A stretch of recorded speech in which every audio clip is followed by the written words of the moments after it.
A greve cresce no país.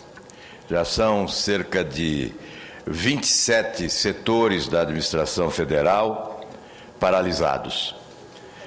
Segundo estimativas dos sindicatos, mais de 300 mil funcionários parados entre os 573 mil servidores federais.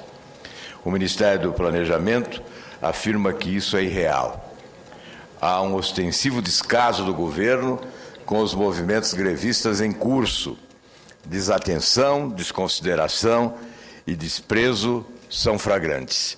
Fica a impressão de que os atuais governantes aprenderam apenas a realizar greves e não acabar com elas. Não há a busca do entendimento com a competência da articulação necessária para que se busque consenso entre governo e servidores. No passado, o Partido dos Trabalhadores capitaneava e apoiava todo e qualquer movimento grevista.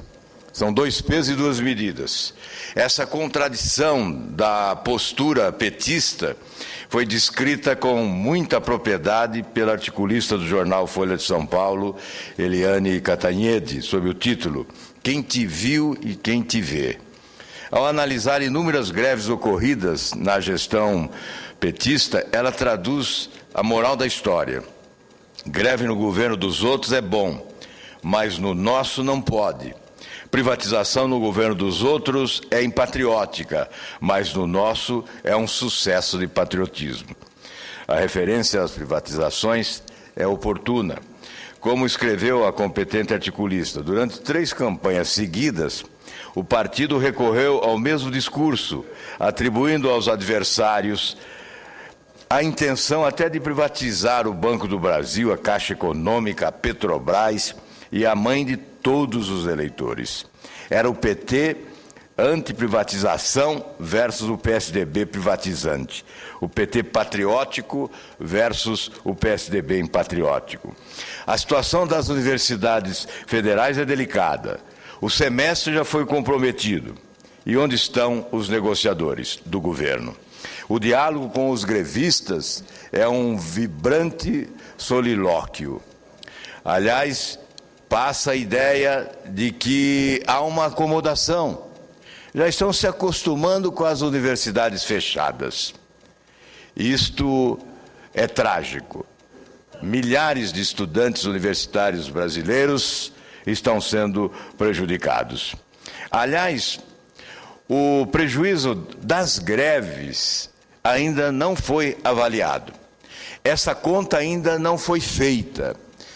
Só no porto de Paranaguá, só no porto de Paranaguá, no estado do Paraná, há uma previsão de prejuízo que ultrapassa 140 milhões de dólares. Os navios parados à espera da oportunidade de desembarcar mercadorias. E chega agora o momento do desembarque de fertilizantes, até setembro.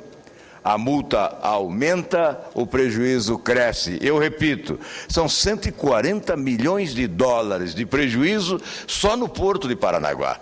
Hoje nós vimos rodovias paralisadas pela Polícia Rodoviária Federal. Isso significa prejuízo sem avaliação. Mercadorias que não chegam, mercadorias que têm os seus preços elevados, mercadorias que podem sofrer danos em razão da demora.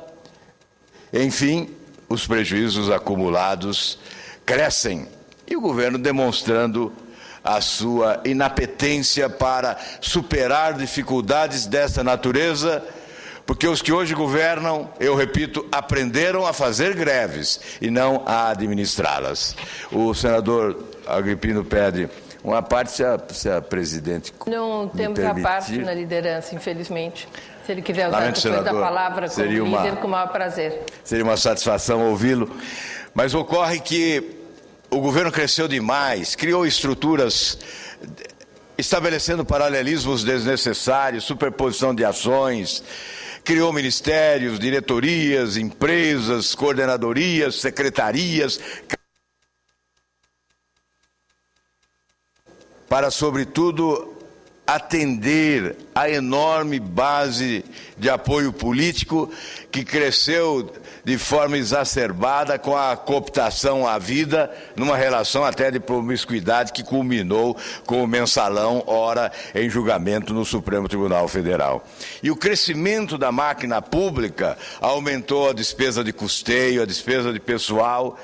E é evidente que o governo tem que estabelecer, tem que compatibilizar os interesses dos servidores públicos com os interesses da população do país. Esta é a missão de quem governa. Gastando demais, gastando até mais do que arrecada, o governo vai comprometendo o seu futuro. Nós esperamos que o governo realize uma reforma administrativa para premiar o funcionalismo qualificado e, sobretudo, reduzir o tamanho do Estado brasileiro, eliminando estruturas desnecessárias.